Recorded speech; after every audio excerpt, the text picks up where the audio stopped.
भाई अरेस्ट कौन सी कंट्री में हुआ था, वो क्या स्टोरी थी? वो जॉर्डन में। वो जब मैं इजिप्ट से जॉर्डन गया था, तो इजिप्ट से जॉर्डन की जो फ्लाइट है वो 4,000 रुपये की है, 3-4 हज़ार रुपये की। तो मैंने कहा यार अब घर जाना है तो ये पास में कंट्री है, मैं हमेशा कोशिश करता हूँ कि पास की कंट्री कर लूँ, बिकॉज बजट में ट्रैवल करना तो आपको देखना पड़ता है उस हिसाब से।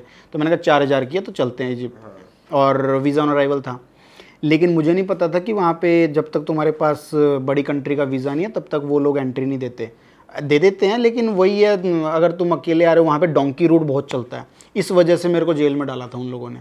तो मैं शाम को 8:30 बजे पहुँचा, उसने देखा इंडियन पासपोर्ट, मेरे से पूछा भी नहीं उसने, और पहली बार ज़िंदगी में मैंने रिटर्न टिकट बुक कर रखी थी कंफर्म, और पहली बार पेड होटल बुकिंग कर रखे थे, और JR पास ले रखा था। सब मैंने 60-70 हज़ार रुपये खर्च कर दिए थे उस कंट्री में।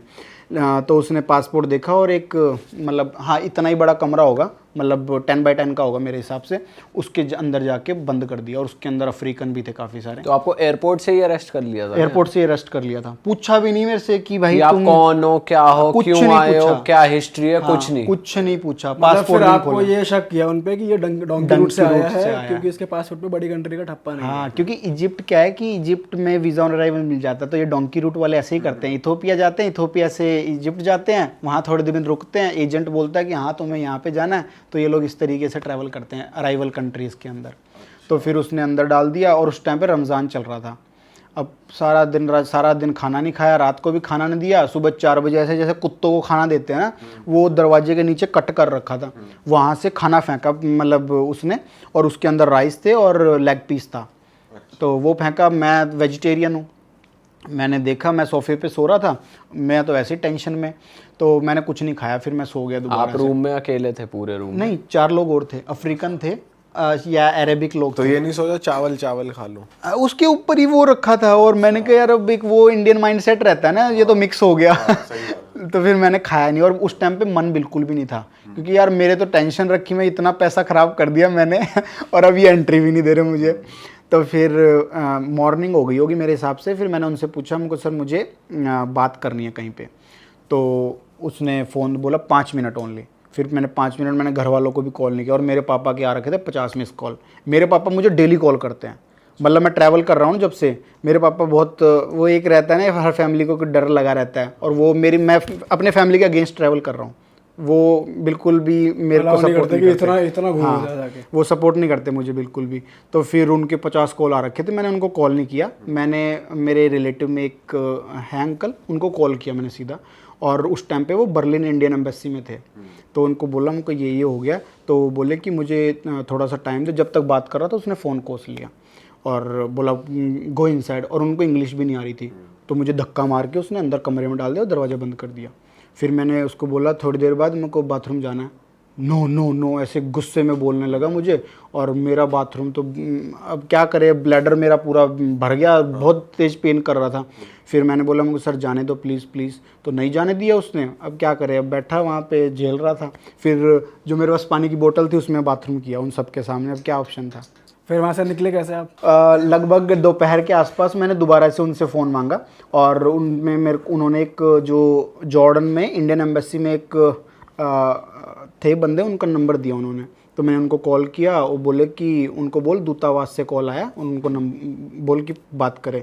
नहीं बात किया, फ़ोन कोस लिया। फिर मैंने कहा यार देख अब डिपोर्ट करेंगे तो कर देंगे, बहुत देर होगी, कोई नहीं आया एयरपोर्ट में मुझे ढूंढने। और 6:30 बजे मुझे एक बंदा आता है, बोलता है कि आपकी 8:30 बजे इजिप्ट के लिए फ़्लाइट है, डिपोर्ट कर रहे हैं आपको।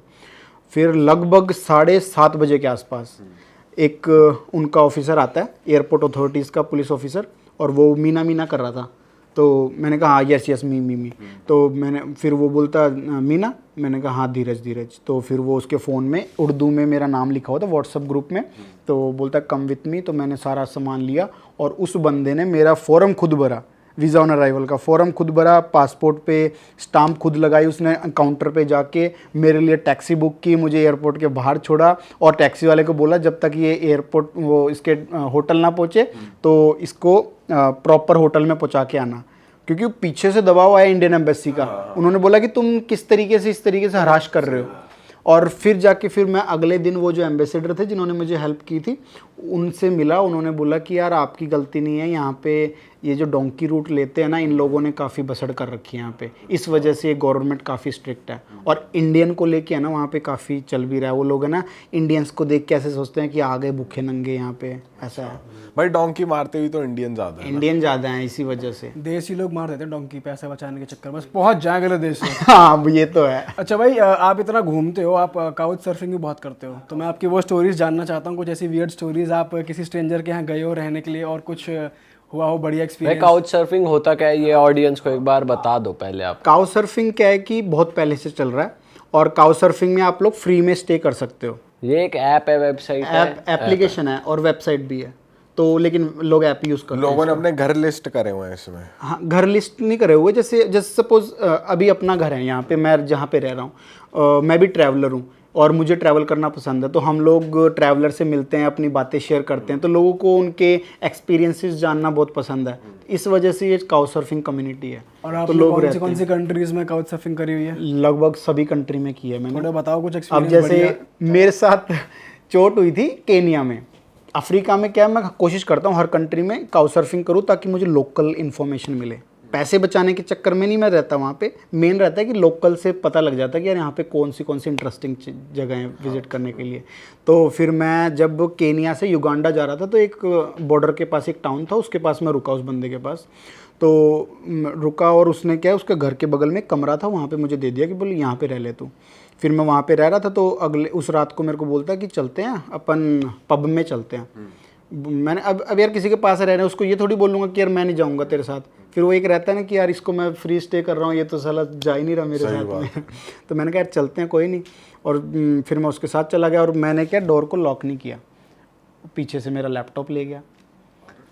और उस टाइम पे मेरे को इतना हेडेक हो, वापस आके देखा मेरा लैपटॉप ले गया, जेब में मेरे पाउच में थे लगभग $200 के आसपास थे, तो वो भी ले गया।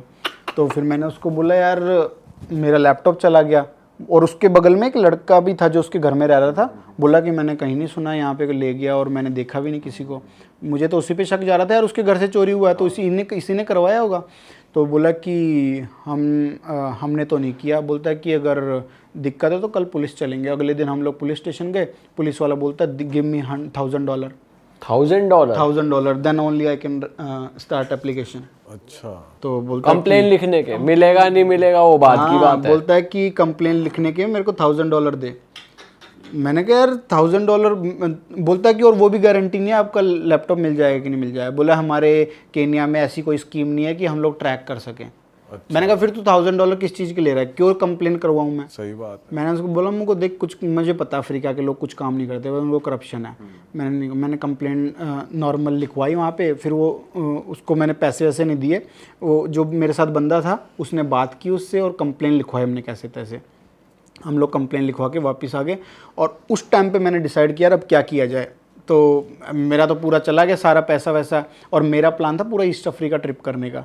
तो उस टाइम पे अब काफ़ी हेडेक हो गया। मैंने फिर खुद को समझाया, मुझे यार देख चीज़ें होती रहती है, कंटिन्यू कर ट्रिप को। और वो ट्रिप पूरी वाहियात थी मेरी लाइफ की। पूरी वाहियात ये थी। वही वाली ट्रिप है जो आपका पूरा अरेस्ट और arrest ये वगैरह हुआ। किडनैपिंग और ये सब हो गया था। साउथ अफ्रीका में भी आप बता रहे थे जोहानिसबर्ग का कुछ सीन है। हाँ, जोहान्सबर्ग में। जोहान्सबर्ग अगर आप सर्च करोगे दुनिया की जो डेंजरस सिटीज़ के अंदर, जोहान्सबर्ग टॉप पे है। अच्छा। क्राइम के अंदर। वहाँ पे अगर आप नॉर्मली भी स्ट्रीट पे वॉक कर रहे हो ना, अगर आपने थोड़ा सा टेंशन नहीं दिया अपने आसपास के लोगों में, तो आपकी बिलोंगिंग्स है उसको लेके भाग जाएंगे, लूट लेंगे। और जिस गली में लोग नहीं है और उस गली में आप अकेले घूम रहे हो, तो चांस ही नहीं है कि आपको वहाँ पे कोई छोड़ दे। गन लगाएंगे और आपको लूट के ले जाएंगे। और अगर उस कंट्री में आप अपने गाइड के साथ चल रहे हो तब कोई दिक्कत नहीं है। उसको पता है कि किस जगह पे हम लोगों को घूमना है। अब एज अ फॉरेनर मुझे क्या पता कि यार कौन सी जगह ज़्यादा सेफ है, तो जाने से पहले थोड़ी रिसर्च करनी पड़ती है कौन सा एरिया बेटर है। सही बात है। लेकिन जोहान्सबर्ग बहुत डेंजरस है। कैप टाउन बेटर है, कैप टाउन फिर भी बेटर है।